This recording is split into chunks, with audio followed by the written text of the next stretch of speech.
Trinamool supremo Mamata Bandyopadhyay তার যে মন্তব্য অবশ্যই সেই বিষয় নিয়ে আলোচনা করতে হচ্ছে। তিনি বলেন তৃণমূল এখন সমুদ্র, কিছু করতে পারবে না, এক একটা ঢেউয়ে আছড়ে দেবে।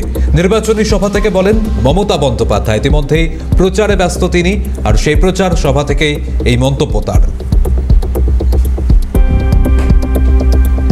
বিজেপি জেনে রেখো, সূর্যের খুব তাপে ছোট্ট একটা জলাশয়ের জল শুকিয়ে যেতে পারে খরায়, কিন্তু সমুদ্র কখনো শুকায় না। তাই মনে রেখো, এটা শ্রীকৃষ্ণের কথা বলে গেলাম। তৃণমূল এখন সমুদ্র, কিচ্ছু করতে পারবে না, এক একটা ঢেউয়ে আছড়ে দেবে, আছড়ে দেবে, আছড়ে দেবে। ইতিমধ্যেই প্রচারে ব্যস্ত তৃণমূল সুপ্রিমো মমতা বন্দ্যোপাধ্যায়। দলের প্রার্থীদের সমর্থনে জেলায় জেলায় প্রচার সারছেন তিনি, আর সেই প্রচার সভা থেকে আমরা দেখতে পেলাম তার এই মন্তব্য। তিনি বলেন যে তৃণমূল এখন সমুদ্র, কিছু করতে পারবে না, এক একটা ঢেউয়ে আছড়ে মারবে। নির্বাচনী জনসভা থেকে এমনই মন্তব্য করেন মমতা বন্দ্যোপাধ্যায়। তৃণমূল এখন সমুদ্র, সমুদ্রের সঙ্গে তৃণমূলের তুলনা করলেন তিনি বললেন তৃণমূল এখন সমুদ্র, এক একটা ঢেউ আছড়ে দেবে, এমনই মন্তব্য। নির্বাচনী সভা থেকে মন্তব্য করেন মমতা বন্দ্যোপাধ্যায়। আবারও একবার শোনাবো আপনাদের ঠিক কি বলেছেন তিনি। জেনে রেখো, সূর্যের খুব তাপে ছোট্ট একটা জলাশয়ের জল শুকিয়ে যেতে পারে খরায়, কিন্তু সমুদ্র কখনো শুকায় না।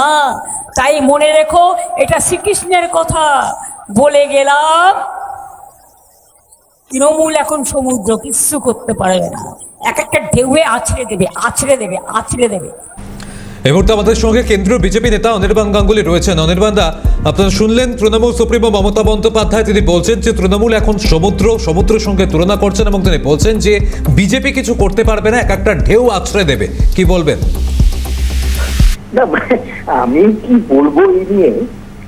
অ্যাকচুয়ালি হ্যালুসিনেশন, অ্যাডভান্স হ্যালুসিনেশনে সাফার করছেন, মানে উনি ভুগছেন, প্রচন্ড ভাবে হ্যালুসিনেট করছেন। এবং এই অ্যাডভান্স হ্যালুসিনেশনটা তখনই আসে যখন একটি অ্যাডভান্স পর্যায়ে মানসিক বিকৃতি ঘটেছে, তার এই ধরনের হ্যালুসিনেশন আসে। কিন্তু আমার আশ্চর্য হচ্ছে না এই কারণে, কেননা একটি আঞ্চলিক দল, তার তকমা হচ্ছে অল ইন্ডিয়া তৃণমূল কংগ্রেস। তারপর একটি আঞ্চলিক দলের আবার সর্বভারতীয় সাধারণ সম্পাদক, অর্থাৎ অল ইন্ডিয়া তৃণমূল কংগ্রেসের all India general secretary Abhishek Bandyopadhyay. সেই জন্য আই এম নট সারপ্রাইজ ওরা এই ধরনের হ্যালুসিনেশনে ভোগে। একটি পুকুর, একেবারে একটি পচা পাকে ভর্তি পুকুর, যেখানে সব ধরনের আবর্জনা ফেলা রয়েছে, জল পচে গেছে, গন্ধ বেরোচ্ছে, সেই পুকুরে মানুষ নাবে না, জন্তু জানোয়াররাও নাবে না, সেই পুকুর একেবারে ব্যবহারের অযোগ্য। তৃণমূল কংগ্রেস ঠিক সেই পুকুর, সমুদ্র তো দূরের কথা, এবার পশ্চিমবঙ্গের মানুষ সেই পুকুর বুঝিয়ে দেবে। কিন্তু আমার আর একটা কথা হলো, আমি যেটা দেখলাম যে খুব শ্রদ্ধেয়া দুজন মাতাজি বসে রয়েছেন সেই জনসভায়, এবং আমি খুব আশ্চর্য যে মাতাজিদের বসিয়ে সেখানে তিনি রাজনৈতিক বক্তব্য রাখছেন পশ্চিমবঙ্গের কেয়ারটেকার চিফ মিনিস্টার।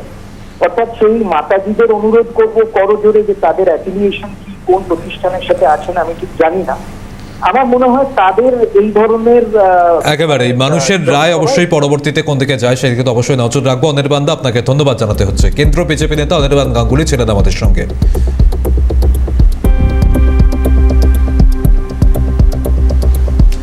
একদিকে যখন এসআইআর দিকে দিকে নাম বাদ বিক্ষোভ, তার মধ্যেই বেছে বেছে সংখ্যালঘু সম্প্রদায়ের নাম বাদ দেওয়া হয়েছে ভোটার লিস্ট থেকে, এমনই অভিযোগ তুলে মালদার ইংলিশ বাজারে সেখানে বিক্ষোভ, সড়ক অবরোধ।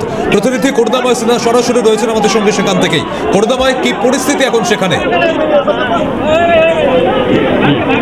দেখো, প্রথমে তোমাকে ছবি দেখাবো ভোটার তালিকা থেকে নাম বাদের প্রতিবাদ, আর সেই প্রতিবাদে কিন্তু ইংলিশ বাজার যে বিধানসভা, সেই বিধানসভার সাতটারি এলাকা দফায় দফায় উত্তপ্ত হয়ে রয়েছে।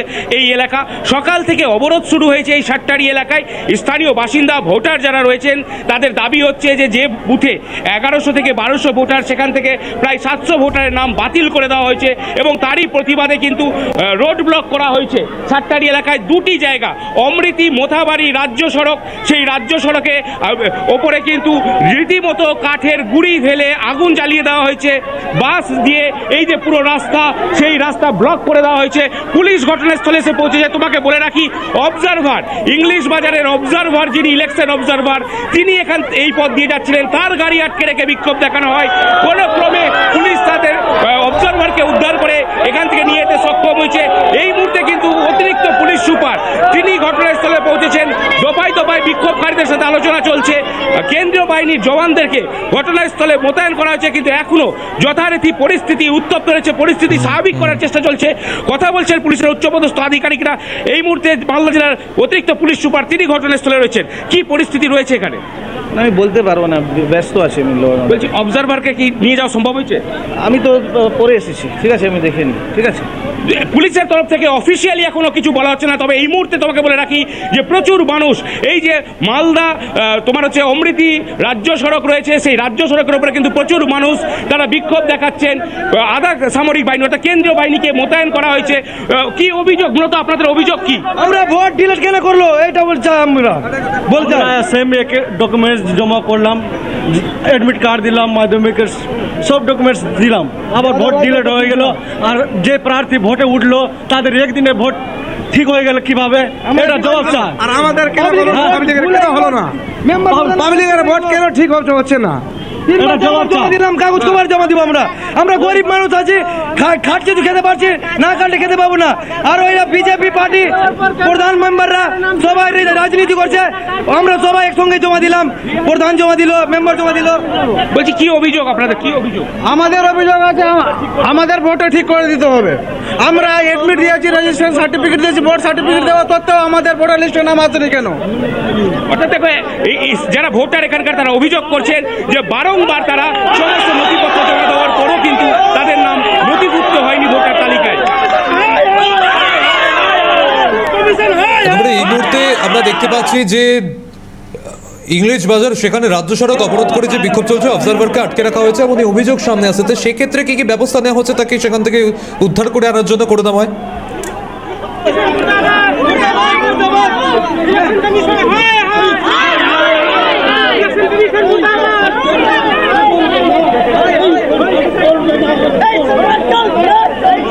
করোনায় এই মুহূর্তে বিশাল পুলিশ বাহিনী মোতায়েন রয়েছে, কেন্দ্র বাহিনী মোতায়েন করা হয়েছে অবজারভারকে উদ্ধার করার জন্য। আর কি ব্যবস্থা নেওয়া হচ্ছে?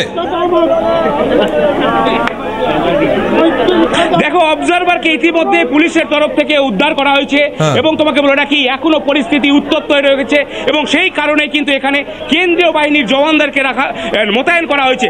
রাজ্য পুলিশের আধিকারিকরা যেমন রয়েছেন, তোমাকে জানালাম যে জেলার অতিরিক্ত পুলিশ সুপার তিনি ঘটনাস্থলে রয়েছেন।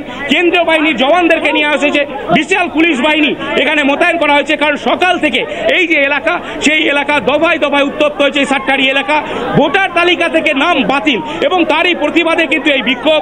এই মুহূর্তে রাস্তা অবরোধ করা, এখনো অবরুদ্ধ হয়ে রয়েছে। রাস্তা অবরোধ করে রাস্তার উপরে কাঠের গুঁড়ি ফেলে এই বিক্ষোভ প্রদর্শন করা হচ্ছে এবং এর থেকে 100 মিটার দূরে আরও একটি জায়গা সাতটারি এলাকারই, সেখানেও কিন্তু বিক্ষোভ চলছে। সম্মজিৎ, বেশ, পরবর্তী পরিস্থিতির দিকে নজর রাখো করুণাময়। আপাতত ধন্যবাদ জানাচ্ছি তোমাকে।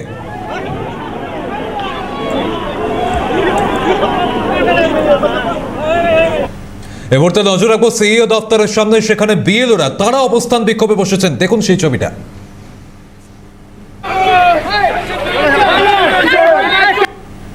সিইও দপ্তরের সামনে বিএলওদের বিক্ষোভ। এই মুহূর্তে পুলিশ সেই বিক্ষোভকারীদের সরানোর চেষ্টা করছেন।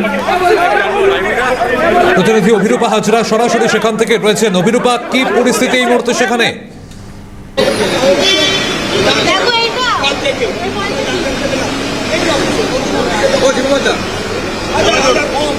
অভিরূপা এই মুহূর্তে কি পরিস্থিতি সেখানে, বিএলওরা তারা কি দাবি রাখছেন?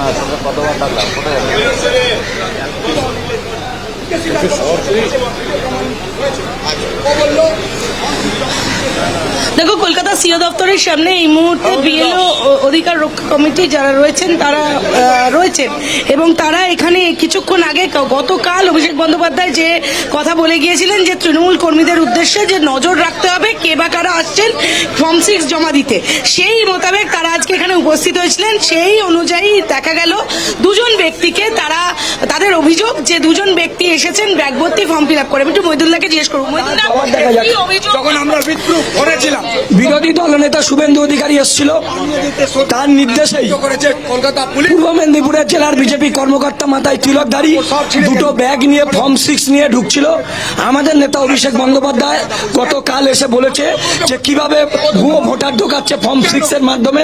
আজকের হাতে নাতে আমরা ধরলাম তাকে আমরা জিজ্ঞাসা করলাম, সে নিজেই বলেছে যে তার 400 ফর্ম আছে, একজন 400 ফর্ম দিয়ে জমা করতে পারেনি, সে ব্যাগ ভর্তি করে ঢুকলো, খালি হাতে বেরোলো এবং তার জেলা পূর্ব মেদিনীপুর বিরোধী দলনেতার নির্দেশে এটা হয়েছে। সে বেরিয়ে যাওয়ার পরে আমরা তাকে যখন ধরলাম, পুলিশ আমাদেরকে মারধর করে তাকে সরিয়ে নিয়ে গেল। আমাদের বক্তব্য, আমাদের নেতা অভিষেক বন্দ্যোপাধ্যায় যেটা গতকাল বলেছে আজকে সেটাই একদম আমরা হাতে নাতে ধরেছি। তার সেনা আমরা এখানে 24 ঘন্টা নজরদারি করছি, কে ঢুকছে কে বেরোচ্ছে। আজকের আমরা তাকে যখন ধরলাম, পুলিশ আমাদেরকে মারধর করে তাকে উদ্ধার করেছে। আমরা বলছি তাকে যতক্ষণ না অ্যারেস্ট করছে এবং ইসিআই যতক্ষণ না প্রকাশ করছে ওই ফর্মগুলো কাদের, ওই ফর্মে কি আছে, বৈধ কি অবৈধ, ততক্ষণ এখানে উঠবো না। একাধারে লজিস্টিক ডিসক্রিমিনেশন করে বৈধ ভোটারের নাম বাতিল করছে, হয়রানি করছে সাধারণ নাগরিকদের, আর পক্ষান্তরে বাইরের রাজ্যের ভুয়ো ভোটার ঢোকাচ্ছে বিজেপি এবং ইসিআই সেটিং করে। তার বিরুদ্ধেই ধর্ণা। এবং অভিষেক বন্দ্যোপাধ্যায়ের নির্দেশেই তারা এখানে উপস্থিত ছিলেন এবং এটা দেখতে পাওয়া যাচ্ছে যে বিএলও অধিকার রক্ষা কমিটি যারা এই মুহূর্তে বসে রয়েছেন গ্রেপ্তার করতে হবে, এমনটাই যে দুজনকে দেখা গেল তাদেরকে গ্রেপ্তার করতে হবে এবং ইসিআইকেও স্পষ্ট জানাতে হবে যে ফর্ম এখানে জমা পড়লো সেই ফর্ম আদতে কিসের ফর্ম এবং সেই ফর্মের আদতে কি সত্যি বৈধতা আছে কি নেই সেটা প্রকাশ করতে হবে, এমনটাই কমিশন সূত্রের খবর। একেবারেই এই মুহূর্তে সেই ছবি আপনারা দেখতে পাচ্ছেন, যেখানে সিইও দপ্তরের সামনে তৃণমূলপন্থী বিএলওদের বিক্ষোভ উত্তাল। একাধিক দাবি নিয়ে আবারও তারা অবস্থানে বসেছেন। অভিযোগ, এক ব্যক্তিকে মারধরও করা হয়েছে। অভিযোগ, ওই ব্যক্তি ফর্ম 6 নিয়ে যাচ্ছিলেন, সেই সময় তাকে মারধর করা হয়েছে।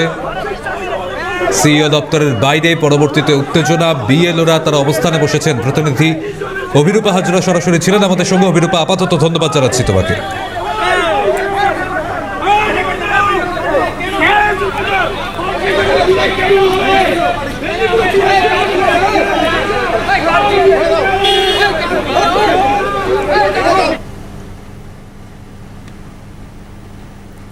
সিইও দপ্তরের বাইরের এই মুহূর্তের ছবি আপনাদের দেখাচ্ছি। পুলিশের সঙ্গে বিএলওদের ধস্তাধস্তি, একাধিক দাবি নিয়ে আবার তারা অবস্থানে বসেছেন। অভিযোগ করেছেন তার মধ্যে এক তৃণমূলপন্থী বিএলও, তার মধ্যে বিএলওদের এক একজনকে মারধরও করা হয়েছে। অবশ্যই সেদিকে পরবর্তী পরিস্থিতির দিকে নজর রাখতে হচ্ছে।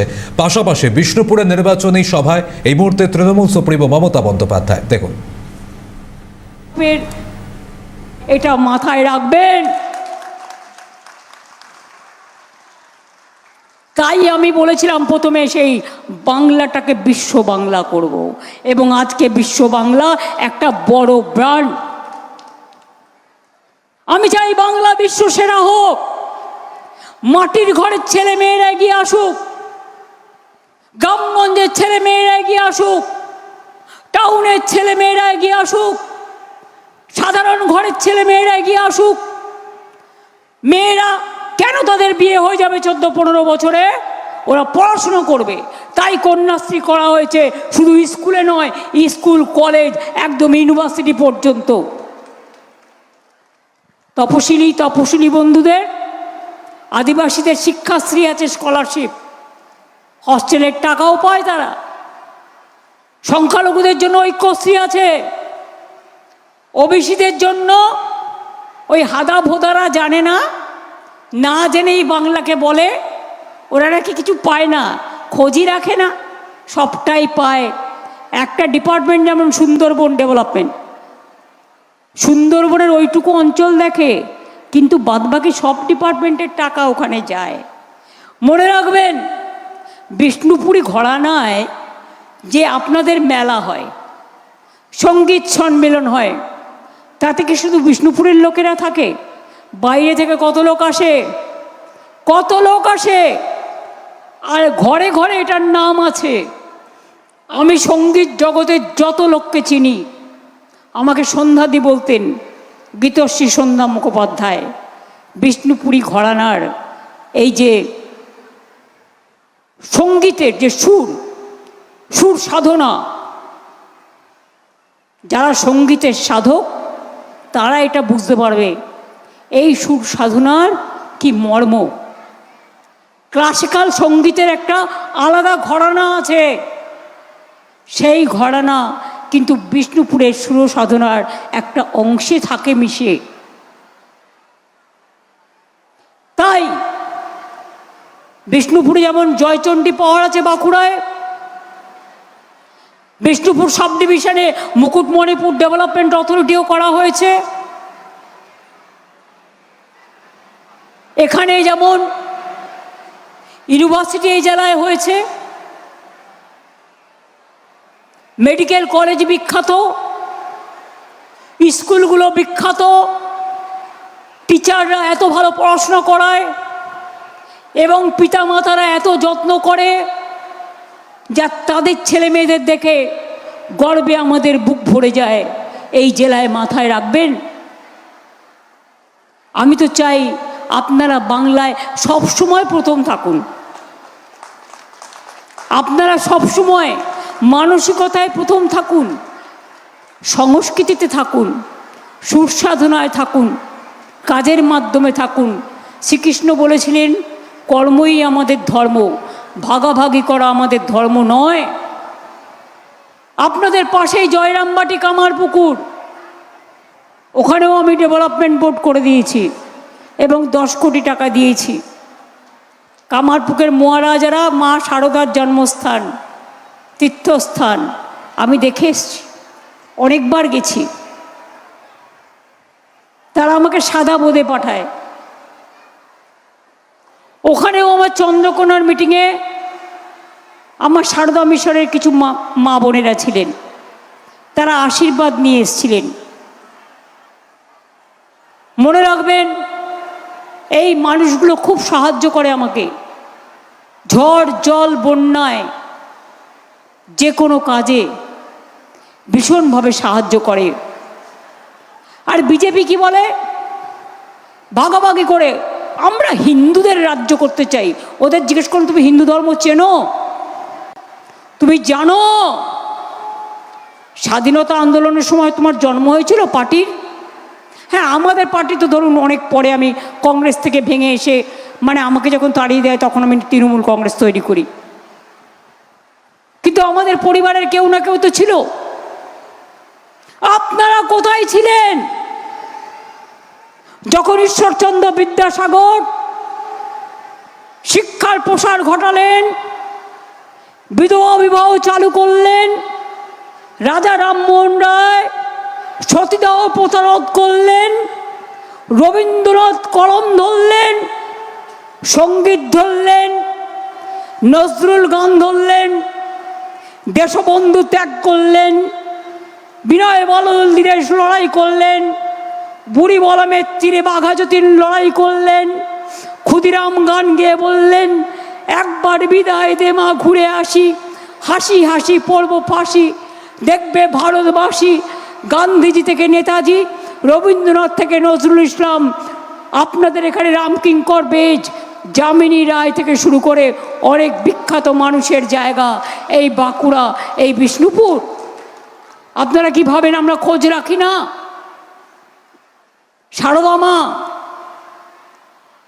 আমি সার্কিট হাউসে দেখেছি একটা সারদা মায়ের ছবি, একটা যামিনী রায়ের, একটা কিঙ্কর বেজের ছবি থাকে গভর্নমেন্টের।